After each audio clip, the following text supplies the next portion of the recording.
When the prison gates closed behind him, Ugo stood still for a while. When he walked into the main road, he noticed people rushed past him, busy, loud, alive, but he didn't move. He was free, but something inside him felt heavy. He clutched the small bag in his hand, the one the prison gave him with his old shirt. As he moved, he couldn't wait to get home. Maybe our daughter is walking now, he thought to himself. Maybe she will run to me and say, "Daddy!" He smiled at the thought, though his chest tightened. He boarded a bus and asked the conductor to drop him close to where they used to live. The lawyer had handed him an envelope when he stepped out. "Chief told me to give you," he had said, handing him the brown envelope. As the bus rattled through the streets of Lagos, memories flooded in like soft rain. How he used to rush home with ice cream in a nylon bag. How Ola used to leave the gate open for him when it got dark. He imagined how excited she would feel seeing him home. His heart beat faster as the bus got closer. He got down near their old street and walked slowly towards the compound, but something felt wrong. The gate was freshly painted, different. There was a padlock on it. No baby things outside, no laundry on the line. He knocked on the metal gate 3 times. A stranger came out from the other side. "Yes, who are you looking for?" "I am Ugochukwu Anozie. I lived here with my wife Ola and our daughter." The man frowned. "There's no Ola here. This house was sold last year. New owners moved in months ago." Ugo's ears began to ring. "Sold?" "Yes. The woman who used to live here sold it and left. She said she was moving to the east with her family." "Did she leave any message?" Ugo asked. "Did she say where she was going?" "Oga, I don't know. I just dey rent room for here. Sorry." He closed the gate gently. Ugo stood in front of it, staring at the door that used to open to his laughter, his plans, his dreams. Now it was gone. And the worst was that he couldn't even find Ola. He turned away slowly. There was still one more place to check, his office. Maybe he would find the answers in his office. Maybe someone was still there. Maybe his workers had kept it going. He walked over for an hour. His slippers scraped the hot Lagos pavement. Sweat soaked his shirt, but he didn't stop. He just kept whispering to himself, "Let me just reach the office first. Let me just reach the office first." But when he got there, his legs froze. The building was there, but it was different. The windows were dusty, the glass door was smashed, there were no vans, no workers. The place was just silent. And in front of the building, swinging gently in the breeze, was a wooden board with bold red letters, "For sale." Ugo dropped his bag slowly. He walked to the door, pushed it open and stepped inside. The smell of dust hit him. The floor was cracked. The chairs were gone. The walls had holes where the pictures used to hang. It was totally empty. He sat on a rusty chair in a hallway, just sitting, in the middle of everything he had lost. Ugo realized some things were worse than prison. Ugo walked out of his office, his heart heavy. He stood in front of the old building that used to be his office. Everything was broken. The business he worked so hard to build was gone. The house where he once dreamed of raising his children was no longer his. He tried to look for Ola, but Ugo didn't know much about her past. He had trusted her too much. He knew her full family names, but none of them were still alive. He didn't know her uncle's address in Aba, didn't even know their names nor any of Ola's friends. He called the few people he remembered from Aba, but nobody said they had seen her. Some even didn't pick his calls. Others said, "I don't know where she is." With nowhere to go and no one to help him, Ugo started doing menial jobs to survive. He hawked pure water under the hot sun. He washed cars outside churches on Sunday mornings. He helped people carry loads in the market during weekdays. Also worked part-time at a mechanic shop. Some days he ate, some days he didn't. He slept outside most of the time, but he kept walking. He told himself, I may be down now, but I'm not dead. One evening, he was sitting under the tree at the mechanic workshop where he usually worked in the evenings. The mechanics were talking about a customer who always came in a big black SUV. That woman wey dey come with gold chain and fine dress. Her husband get money. Dem say she no dey far from here. One of them said. Ugo looked up. Then he saw the car driving. A woman stepped out wearing a long dress and high heels. She wore dark sunglasses and carried a small designer bag. When she turned, Ugo saw her face clearly. It was Ola. He couldn't believe what he had just seen. Ola had been living nearby all along, just a few streets away from the mechanic workshop where he now spent his evenings, fixing broken cars and trying to piece back together the broken parts of his life. Ugo stood up slowly, eyes following the sleek black car as it rolled out of the workshop. He kept a safe distance and followed it on foot. His heart was pounding, not from the walk but from the confusion and questions running through his mind. The car drove into a large compound surrounded by high white walls and a tall black gate. Everything about the place screamed money. Clean tiles, fresh paint, and flowers arranged like they were meant for a magazine cover. It didn't look like the kind of place that should have anything to do with pain. But for Ugo, pain stood right before that gate. The next morning, just after sunrise, Ugo walked back to the compound. His palms were sweaty as he stood in front of the gate and knocked twice. A small boy came out.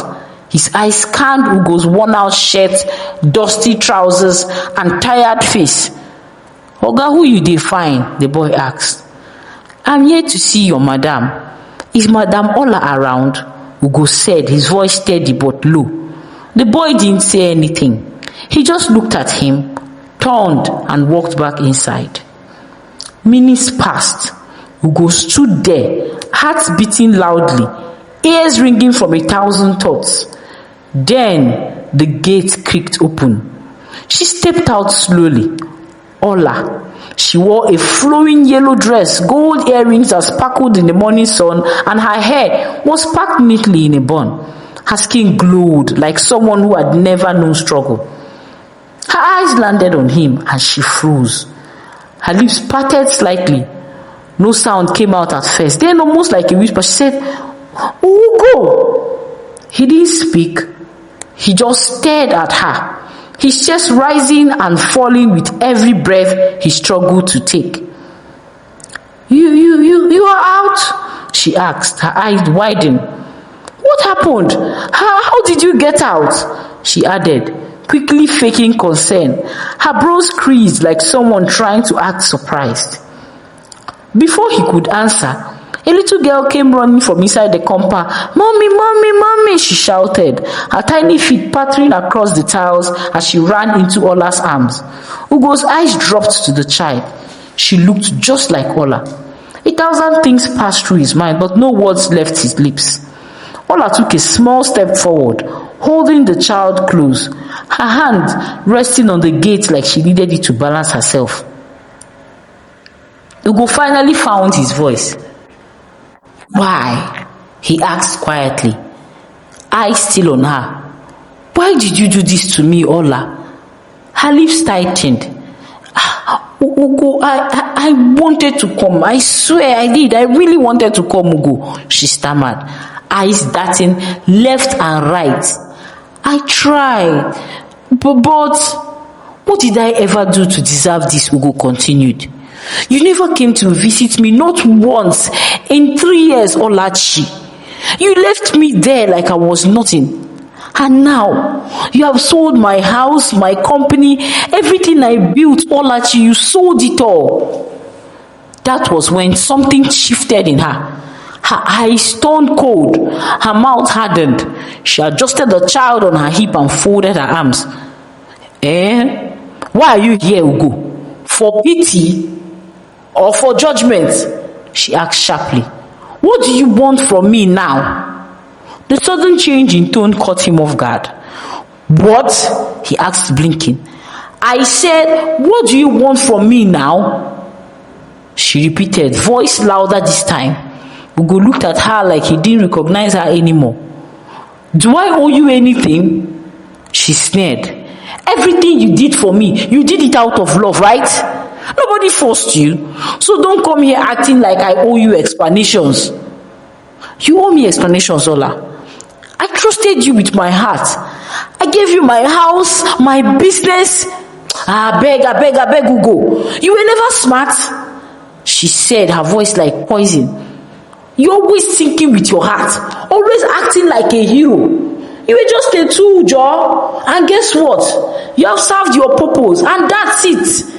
Thanks to you, my life is finally normal. And where I want it to be.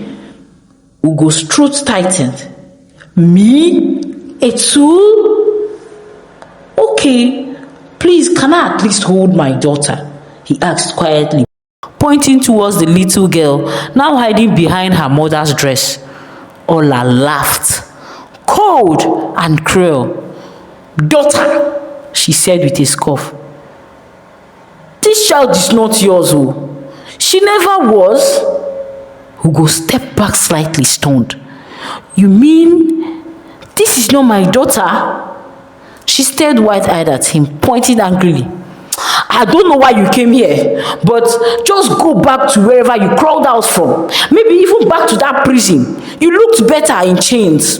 Don't ever come near me or this house again. Please get out. She turned to the young boy standing by the gate. Close the gate, she ordered. And next time, don't let people like this into my compound. The gate began to shut. Ugo stood still. He didn't blink. He didn't breathe. He just watched the metal gate close, inch by inch, until it locked with a heavy sound. His heart just didn't break. It shattered like glass dropped from a rooftop. Minutes passed. Still he didn't move. Finally, he turned and walked back to the workshop. His legs felt heavy, like they were dragging a mountain behind him. That night, he sat outside the workshop, staring into the road as if it could give him answers. The street lights flickered, cars passed, dogs barked in the distance, and then the silence came. With it came the tears. He didn't fight them.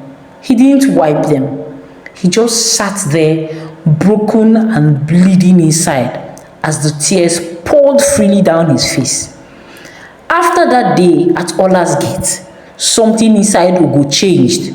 Ugo stopped hoping for anything from her. He stopped looking back. It was like he packed everything that had happened, all the pain, all the betrayal, all the shame, and locked it in a box deep inside his heart.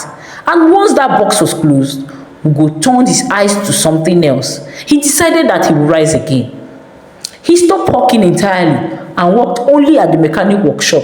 But now he was more focused. He would be there before anyone else, often be the last to leave. He cleaned the shop before others came. He arranged the tools neatly. He stood beside the older mechanics and watched everything they did. He listened carefully, asked questions, and took notes in a small book he kept in his pocket. The owner of the shop, Baba Sheyi, noticed him. One morning, after watching Ugo for many days, Baba Sheyi called him to one corner of the workshop. Ugo, he said, since you come here, you never complain. You dey work like person wey sabi wetin him want. I go start to dey pay you small small every week. And from today, you go dey follow me work my cars. Ugo was surprised. He thanked him with both hands and bowed his head. From that day, things started to change for him. He learned how to check engines, change oil, and fix brakes. He respected customers. He greeted everyone. Soon, customers started to ask for him in particular. Where is that quiet man? The one with fast hands. Make him come check my car, they would say. Ugo began to earn more, not much, but enough to buy basic things for himself and still save a little. He didn't buy new clothes. He just worked and saved quietly. One hot afternoon, something surprising happened. A man drove into the workshop in a big car. The car had a problem with the air conditioner, and as Ugo opened the bonnet and began to walk, the man stepped down from the car and walked closer. He stayed at Ugo for a long time. "Oga Ugo," he said. Ugo looked up. It took him a few seconds, but then he remembered. It was Kule, one of his former staff in a logistic company. Years ago, Ugo had helped Kunle start up his own small logistics business in the outskirts of Lagos. He had guided him, given him a van, and even introduced him to his first customers. Ugo had done it from a good heart. Now, Kunle looked completely different. He wore a clean shirt, smart trousers, and gold-rimmed glasses. His car was new. His skin looked fresh. He had clearly done well. Oga, what happened to you? What are you doing here? Kunle asked, still looking shocked. Ugo stood up slowly. He wiped his hands on a piece of cloth and gave a small smile. Then he told him the entire story, everything from the false arrest to the years in prison, from losing his house to seeing Ola again. He told it simply without bitterness. Kunle listened. He didn't interrupt. When Ugo finished, Kunle put a hand on his shoulder. "You helped me when I had nothing," he said. "Now it's my turn. I'll help you rise again." The next day, Kunle came back with a big brown envelope. Inside was some money. Not too much, but enough to start again. Ugo didn't waste time. He told Baba Seyi about his plans to go back to his logistics business. Baba Seyi blessed him and even gave him a few tools. Kunle also helped him rent a small office space not far from the road. He gave Ugo enough money to buy a second-hand delivery van. Ugo used the little money he had saved and the support from Kunle to buy fuel, clean the van, and print new business cards. He handed out flyers in front of supermarkets and school gates. He told everyone who cared to listen. At first, only a few people called, but Ugo made sure he was always early. He dressed neatly, drove carefully, and delivered with a smile. His customers noticed. Slowly, the calls increased. He didn't overcharge. He kept good records and made sure that the van stayed clean and the staff he later hired were polite. After about 6 months, he was able to buy a small generator for the office. After 1 year, he had 2 vans and 3 staff. People noticed the growth. His name started to come up when people asked who is reliable for delivery. And every evening, when Ugo locked the office and watched the sun go down, he felt something he hadn't felt in a long time. Peace of mind. He had lost everything once, but this time he was building with both hands, and he was not looking back. While Ugo was slowly rebuilding his life far away in a big house behind tall white gates, Ola was living a different life. A life that looked good from the outside but was slowly falling apart. From the beginning, Chuka had never treated Ola kindly. He had never pampered her like Ugo did, never protected her, never made her feel truly safe. But Ola loved him anyway. She believed he would change. She believed if she stayed, if she gave more, he would one day love her the way she loved him. So she did everything. She cooked, she cleaned, she managed the house. She even gave him most of the money they got from selling Ugo's house and businesses. They spent the money lavishly. Parties, clothes, drinks, and anything that made them look like rich people. People who saw them from afar called them power couple. But behind the walls, the truth was ugly. When the money finished, trouble began. Chuka refused to look for work. Instead, he started doing dirty businesses, scamming people, forging documents, and tricking investors. One evening, he brought home some papers and asked Ola to sign them. Ola refused. Chuka, please stop these things, she begged. We have a child now. You want to go to prison? We were lucky the last time. We don't know whether we'll be lucky this time. Please don't push it. Chuka was drinking that night. His eyes were red and his voice was loud. You dey talk to me like that? Who you be? Eh? He shouted. Ola tried to walk away, but Chuka followed her. You dey warn me, you dey warn me? Before she could answer, he raised his hand and slapped her so hard she hit the wall. She tried to stand, but he pushed her again, this time even harder, without thinking. She lost her balance and fell backward. Her body hit the edge of the glass center table. There was a sharp sound as the glass cracked and part of it broke. Ola hit her head on the metal leg of the table, and her head bounced hard against the tiled floor. Everything went dark for a moment. When she opened her eyes, she couldn't move her legs. She tried again. Nothing. She screamed. Chuks stood over, breathing heavily. At first, he looked confused. Then, he picked up his car keys and left the house. He didn't take her to the hospital. He didn't even look back.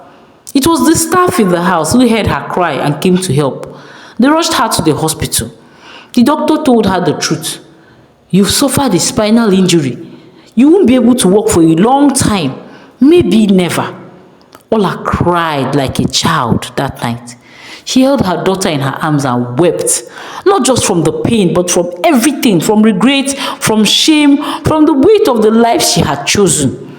But her suffering was not over. A few days later, EFCC officials came to the hospital. Chuks had scammed the wrong person. The man had reported him, and the case was loud. There were news reports and photos. They arrested Chuks at a hotel. He had changed his name and was planning to leave the country. A week later, Ola still lay in her bed, her face pale, her lips dry. The child was asleep, curled beside her like a little ball. The doctors came to Ola with news. Her condition was not improving, rather, it was getting worse. There has been an infection on the spine and it is now affecting other parts of your body. If we don't operate soon, the doctor explained, there's a chance you could lose more than the ability to walk. You could lose your life. The surgery would cost a lot of money, the doctor continued, and you need to make deposits so we can start immediately. Ola looked at the doctor, confusion written all over her face. She thought of who to call. She had no money on her, and she knew nobody would help her out of this situation. For hours, she stared at the ceiling. She thought about her past, her choices, the people she had pushed away, her pride. And then, with shaking hands, she picked up the phone and dialed the only number she had left, Ugo's. He picked up. Hello? There was silence. Then her voice, quiet and broken. Ugo, it's me, Ola. Ola, why are you calling me? He asked. Ola briefly narrated her incident to him. Ugo listened intently. The doctors say my condition is critical and I have to make a deposit before they can attend to me. I know I'm not in a position to bother you, but the doctors said I need immediate surgery. They said I could die and I don't know anyone else to call. Ugo was silent on the other end. Then he spoke. Olachi, why should I help you? He asked plainly. Her voice cracked. I don't know. I know I don't deserve your kindness, Ugo. Please forgive me, she said, crying on the phone. I know I am a terrible person, and I certainly don't deserve your kindness. But please, please don't let me die. There was a long pause. Then Ugo said, send me the hospital account details. He made the deposit immediately and called the doctor. Please, doctor, take care of her. I will pay for the hospital expenses, he assured. Ola was prepped for surgery the same day. She held her daughter one last time, kissed her forehead and smiled gently. You're going to be okay, she whispered. Then she turned to the nurse. Please, if I don't make it alive, please let my daughter stay with Mr. Ugochukwu. Those words were her final words to the little girl. Hours later, the doctors came out of the operating room.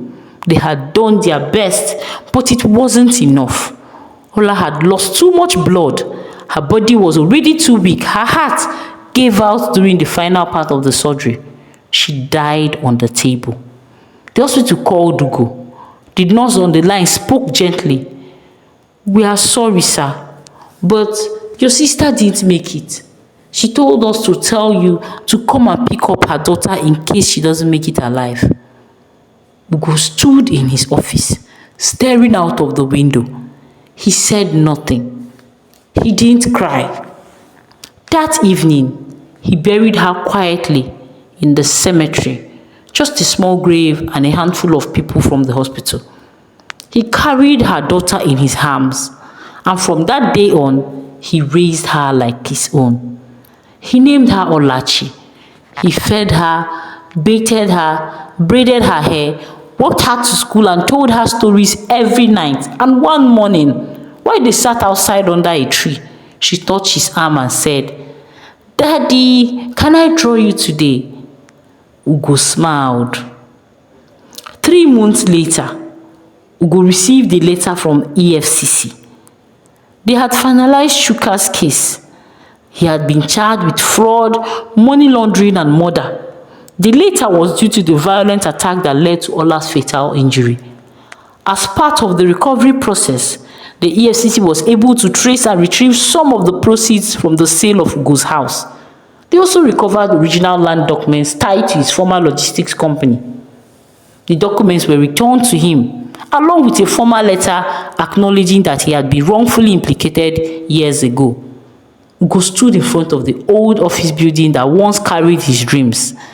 The sign was faded, but the foundation was still strong. He placed his hand gently on the wall and whispered, "Thank you." And for the first time in a very long time, he didn't just feel whole. He felt free. The end.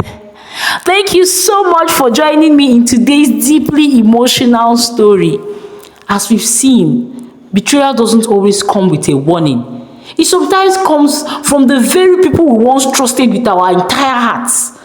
Ugo gave everything for love, his freedom, his future, his assets, even his name, and in return, he was abandoned and forgotten.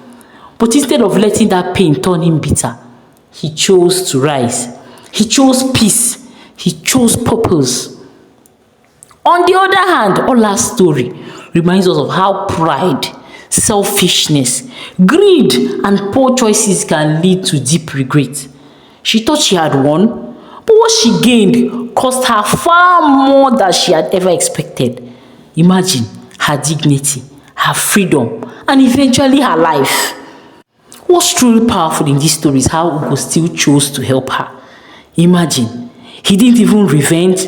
He didn't even want any recognition, but out of the kindness of his heart, I believe that was always his true nature. In the end, life gave him something back. Peace, closure, and a second chance through Olachi. The moral of this story is simple. Never betray the people who would go to any length for you. Never trade true love for temporary comfort. And no matter how broken life leaves you, never forget you can still rise. Now, let me ask you, if you were Ugo, would you have helped Ola? Or would you have just cut the phone and walked away? Please share your thoughts in the comment section. I always love reading what you think. And don't forget to like, share, and subscribe for more stories that touch your heart and teach life's deepest lessons. Until next time, stay kind, stay wise, and always choose peace over pride. Thank you so much for watching. See you in the next video. Bye.